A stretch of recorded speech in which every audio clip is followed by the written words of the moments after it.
नमस्कार, अनलाइन खबरको मनोरञ्जन समाचारमा तपाईलाई स्वागत छ। सुरु गरौँ आजका हेडलाइन्सबाट। दीपा श्रीसँग जब रातो टीका भन्दै नाचे राजेश हमाल।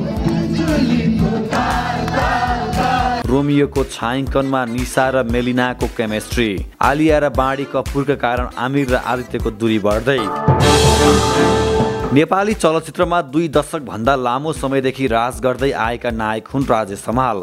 राजेश हमालले विभिन्न प्रकारका अभिनय गरे, तर उनलाई नृत्य भने गर्न आउँदैन भनेर आलोचना पनि गरिन्छ। उनै राजेश हमाल केही दिन अगाडि सिक्किममा आयोजना भएको अवार्डपछिको पार्टीमा खुबै नाचे।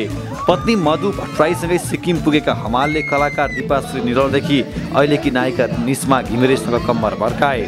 हमालले उनी अभिनीत चलचित्र अल्लारेको रातो टीका निधारमा बोलको गीतमा नृत्य गरेका थिए। दीपा र निस्मासँग हमालको नृत्य खुबै जमेको थियो।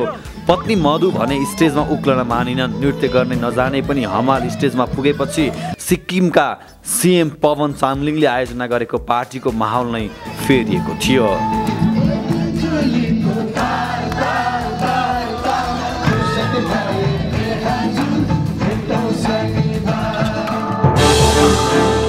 पैँतिस दिनको सेड्युल तय गरेर एचआरके प्रोडक्सनको ब्यानरमा निर्माण भइरहेको चलचित्र रोमियोको छायाङ्कन धमाधम भइरहेको छ। चलचित्रका मुख्य कलाकार हसन राजा खान, निशा अधिकारी, मेलिना मानन्दर, ओसीमा बनु क्यामेराको फ्रेमभित्र रमाइरहेका छन्। निर्माता नायक खानले 35 दिनभित्र छायाङ्कन सक्ने बताए। 12 दिनमै आधा काम सकिएको भन्दै उनले रात दिन नभनी काम गरेको सुनाए। निशा अधिकारीको वरिपरि घुमेको यो चलचित्रमा हसन र नायिकाको गहिरो प्रेम देखाइएको छ। शङ्कर कार्कीले यो चलचित्र निर्देशन गरिरहेका छन्।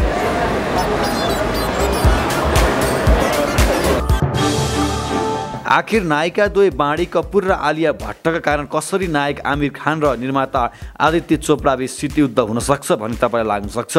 तर यशराज ब्यानरले निर्माण गर्न लागेको चलचित्र ठग अफ हिन्दुस्तानमा नायिकाको विषयलाई लिएर आमिर र आदित्य बीच लफडा चलिरहेको छ। आमिर यो चलचित्रमा नायिका आलिया भट्टलाई काम गराउन चाहन्छन्।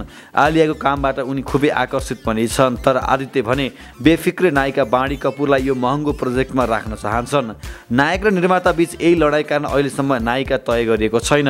अमिताभ बच्चन पनि यो चलचित्रको मुख्य भूमिकामा छन्। अब हेर्न यो बाँकी छ कि नायिकाको विषयमा आमिर वा निर्माता मध्ये कसको पावर चल्दैछ।